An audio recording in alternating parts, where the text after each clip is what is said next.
Hi everyone, this is me doctor Shikha and welcome to just learn physio health care. कैसे हो आप सब? I hope you all are doing well and आप बहुत अच्छे होंगे अपने घर पे। वीडियो के टाइटल से आपने पढ़ लिया होगा, आज का टॉपिक होने वाला है एनाटमी की बीडी चौरसिया वॉल्यूम 1, यानी कि थॉरेक्स एंड अपर लिम्ब को कैसे कवर करें, कैसे इसके टॉपिक्स कवर करें, कौन से टॉपिक्स को प्रायोरिटी दें, कौन से टॉपिक्स को अगर हम छोड़ भी दें तो कोई नुकसान नहीं होगा। वो सब आज हम डिटेल इस वीडियो में डिस्कस करने वाले हैं, तो वीडियो को एंड तक ज़रूर देखना एंड स्किप मत करना।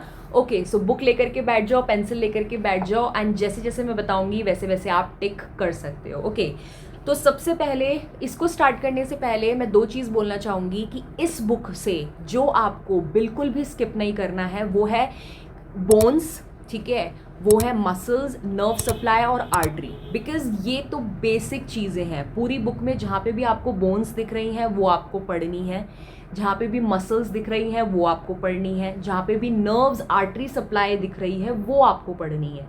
वो बात अलग है कि कौन सी ज़्यादा अच्छे से पढ़नी है, कौन सी आप स्किप भी कर सकते हो, वो अब हम बात करेंगे आगे। But bones, muscle, nerves and artery तो पढ़नी ही पढ़नी है, बिकॉज उन्हीं से ही पूरी एनाटमी सब्जेक्ट बना है, तो उसको कैसे छोड़ सकते हैं, राइट। दूसरी चीज़ जो मैं बोलना चाहूँगी वो ये है कि इस बुक में जो भी टेबल के फॉर्म में है, यानी कि जो टैबुलर फॉर्म में है, अभी मैं आगे दिखाऊंगी, जहाँ पे भी जो टेबल्स बना है, जैसे कि मैं आपको दिखाती हूँ, जैसे ये इस तरीके से टेबल बना है, तो इसको तो बिल्कुल भी स्किप नहीं करना है। टेबल वाला तो भले ही आप ऊपर ऊपर से देख के जाओ, लेकिन एक बार ज़रूर एग्जाम में उसको देख करके जाना है, पढ़ करके जाना है, ठीक है। तो चलिए स्टार्ट करते हैं। सबसे पहले जो हमारा चैप्टर है which is bones of upper limb, ये पूरा ही चैप्टर बहुत ज़्यादा इंपॉर्टेंट है। इसमें जितनी भी बोन्स हैं, जितनी भी मसल्स हैं, जो अटैचमेंट्स हैं, वो सब आपको याद करनी है। अगर मैं प्रायोरिटी वाइज बताऊं तो मोस्ट इम्पॉर्टेंट आपको क्लैविकल, स्कैपुला और ह्यूमरस, ये तीन तो आपको पढ़नी ही पढ़नी है। उसके बाद अगर आपको टाइम मिले तो आप बाकी भी पढ़ सकते हो, और अगर आप पे बहुत टाइम है तो आप सारा पढ़िए। लेकिन अगर कोई मेरे से पूछे थ्री मोस्ट इम्पॉर्टेंट, तो तीन मोस्ट इम्पॉर्टेंट है स्कैपुला, क्लैविकल एंड ह्यूमरस, ये तीन तो पढ़ के ही जानी है, ठीक है। वाइवा में भी कभी कभार क्या होता है ना कि जैसे वो रेडियस अल्ना बोन पूछ लेते हैं, और जैसे अगर स्टूडेंट्स को नहीं आता तो वो कहते हैं कि चलो जो आता है वो बताओ, तो एग्जामिनर भी एक्सपेक्ट करता है कि आपको एटलीस्ट ये तीन बोन्स तो आनी ही आनी चाहिए, इन बोन्स की सारी मसल अटैचमेंट और सब कुछ, तो वो सब आपको पढ़ना है, ठीक है। उसके बाद बात करते हैं चैप्टर 3 की। ऑल्सो चैप्टर 2 में जितने भी बॉक्सेस बने हैं वो सब आप ढंग से देखेंगे, ठीक है। जितने भी क्लिनिकल्स हैं पिंक बॉक्स में, उसको आप एक बारी रीड करके जाएंगे, ठीक है, क्योंकि वाइवा वगैरह में ये सब पूछता है। नेक्स्ट मैं करती हूँ चैप्टर 3 की बात, which is the pectoral region. Pectoral region में अगैन जो बॉक्सेस हैं, मैं बार बार नहीं बोलूँगी, जो बॉक्सेस हैं वो सारे इंपॉर्टेंट हैं, वो तो पढ़ने ही पढ़ने हैं। इसके अलावा आपको इसमें कवर करना है breast and memory gland, because breast and memory gland बहुत ज़्यादा इंपॉर्टेंट है। एग्जाम में क्वेश्चन पूछेगा ही पूछेगा, चाहे शॉर्ट पूछे चाहे लॉन्ग पूछे, बट डेफिनेटली पूछता है।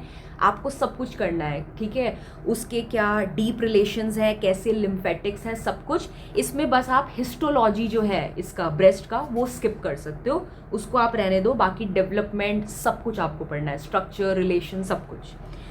उसके बाद मैं बात करूंगी चैप्टर 4 एक्जिला की। तो एक्जिला में क्या है कि एक्जिलरी आर्टरी बहुत ज़्यादा इंपॉर्टेंट है, ठीक है। इतनी बड़ी नहीं है तो शॉर्ट नोट ही बनता है इस पर, ठीक है। उसके बाद axillary lymph node is very important, axillary lymph node आप करेंगे। उसके बाद जो मोस्ट इम्पॉर्टेंट इसमें है ना, जो बिल्कुल भी स्किप नहीं करना है, वो है ब्रेकियल प्लेक्सस। ब्रेकियल प्लेक्सस और उसके क्लिनिकल जो पिंक बॉक्स में है, यानी कि अर्ब्स पैरालिसिस और क्लम्पी पैरालिसिस जो है वो। ऑल्सो ब्रेकियल प्लेक्सस की मैंने अभी रिसेंटली अपने चैनल पे अपलोड करी है वीडियो, बहुत अच्छे से एक्सप्लेन करा है। आई गारंटी यू पूरा ब्रेकियल प्लेक्सस आपको याद हो जाएगा, तो मैं डिस्क्रिप्शन में दे दूंगी उसका link, go check it out, okay. So axilla में यही तीन इंपॉर्टेंट हैं, axillary artery, axillary lymph node and brachial plexus. Brachial plexus most important. उसके बाद बैक पे आएंगे, which is a chapter number 5। Again इसमें जितने भी बॉक्सेस हैं वो आप कवर कर लेना, बाकी आप स्किप कर सकते हो। बाकी मुझे लगता नहीं है इतना कुछ इंपॉर्टेंट है इसमें, जो बस मसल्स हैं बॉक्स में वो आप कवर कर लेना। उसके बाद बात करते हैं chapter 6 which is a scapular region.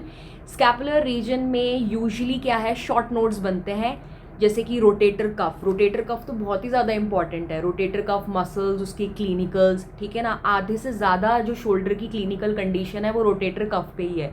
तो rotator cuff most important short note बनता है इसमें, ठीक है, तो स्टार मार्क कर लेना। उसके बाद इसमें क्या है कि एक ये जो नर्व है, एक्सिलरी नर्व, ये करनी है आपको। ये जो इंटरमस्कुलर स्पेसेस हैं 3, ये करना है। और जो एनास्टोमोसिस है अराउंड द स्कैपुला, ये तो ये 4 टॉपिक आपको करने हैं। इसके अलावा अगर कोई बॉक्स इसमें है तो वो भी करना है, ठीक है। उसके बाद मैं बात करूंगी चैप्टर 7 की, which is the cutaneous nerve, superficial when and lymphatic drainage. ये चैप्टर आप स्किप कर सकते हो, किसी को बहुत ही मन है पढ़ने का तो आप पढ़ लो, लेकिन ये चैप्टर नॉट सो इम्पॉर्टेंट, तो आप इसको स्किप कर सकते हो। ओके, ऑल्सो मैं ये चीज़ भी बोलना चाहूँगी कि अगर आपको किसी भी टॉपिक पे वीडियो चाहिए तो आप कमेंट कर सकते हैं, मैं डेफिनेटली आपके लिए उस टॉपिक पे वीडियो लेकर के आऊँगी।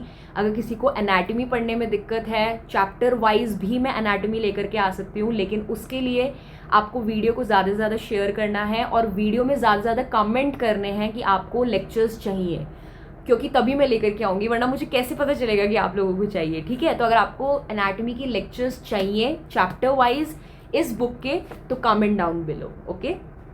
उसके बाद बात करते हैं chapter 8 which is the arm. तो आर्म में जो कंपार्टमेंट ऑफ आर्म है that is very important, like कहाँ कहाँ से हमारी आर्म को एंटीरियर पोस्टीरियर कैसे कैसे कंपार्टमेंट में डिवाइड किया है, जितने भी बॉक्सेस हैं इस चैप्टर में वो बहुत ज़्यादा इंपॉर्टेंट हैं।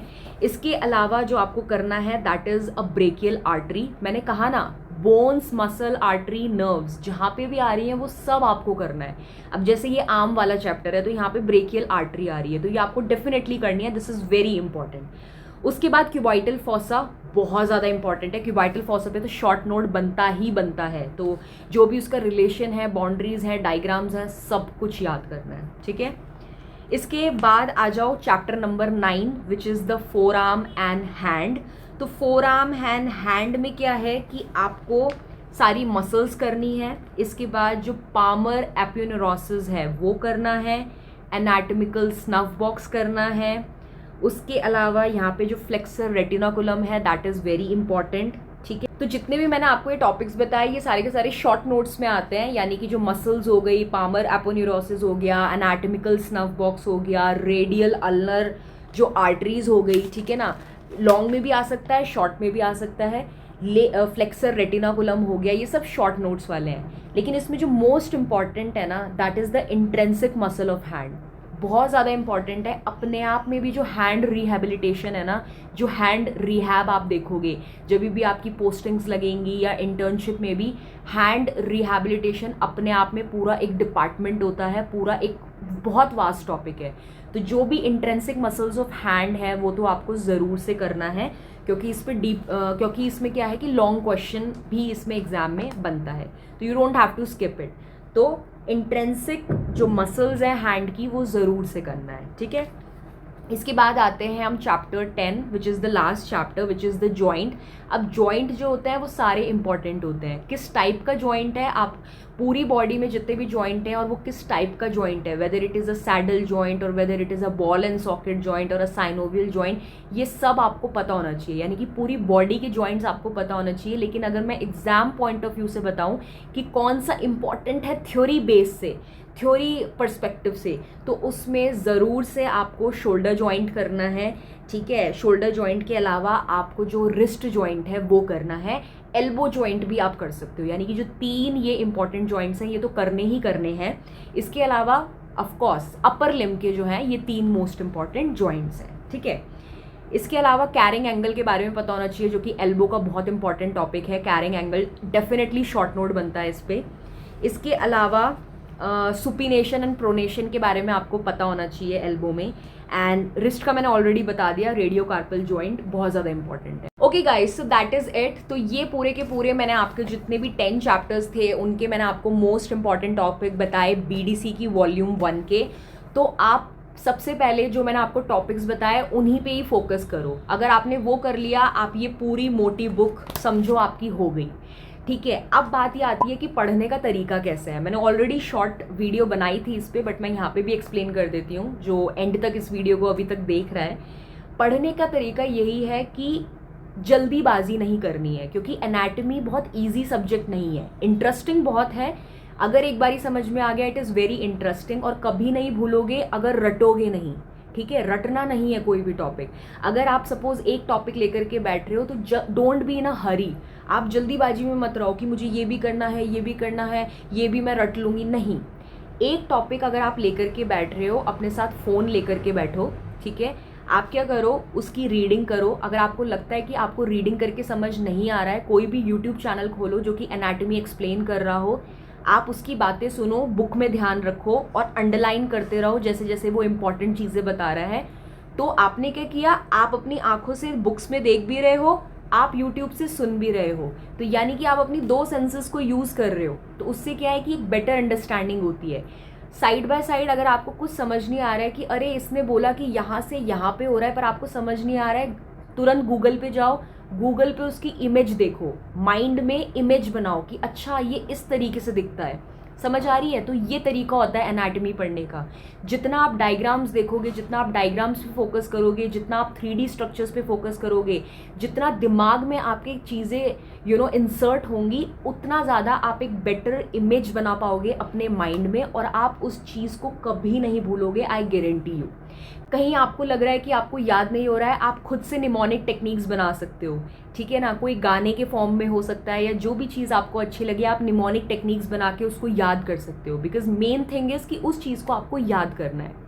लेकिन एनाटमी के लिए मैं एक ही चीज़ बोलना चाहूँगी कि एनाटमी रटी नहीं जाती है।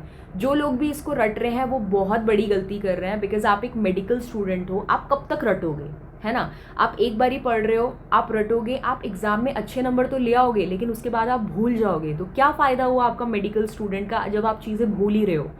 तो आपको अच्छे से पढ़ना है, अच्छे से नोट्स बनाने हैं, अच्छे से कंसेप्ट समझने हैं। तो ये मैं मानती हूँ एक ईजीएस्ट वे है एनाटमी को एक अच्छी तरीके से पढ़ने का। यही चीज़ मैंने फॉलो करी, एंड यही चीज़ मैं आपको फॉलो करने के लिए गाइड कर रही हूँ कि इससे आसान तरीका एनाटमी पढ़ने का कोई और नहीं है। That is it for this video. अगर स्टिल आपके कोई डाउट है तो feel free to comment down. आप कमेंट करके अपने डाउट पूछ सकते हैं, बिल्कुल भी शर्माना नहीं है। Till then bye and take care.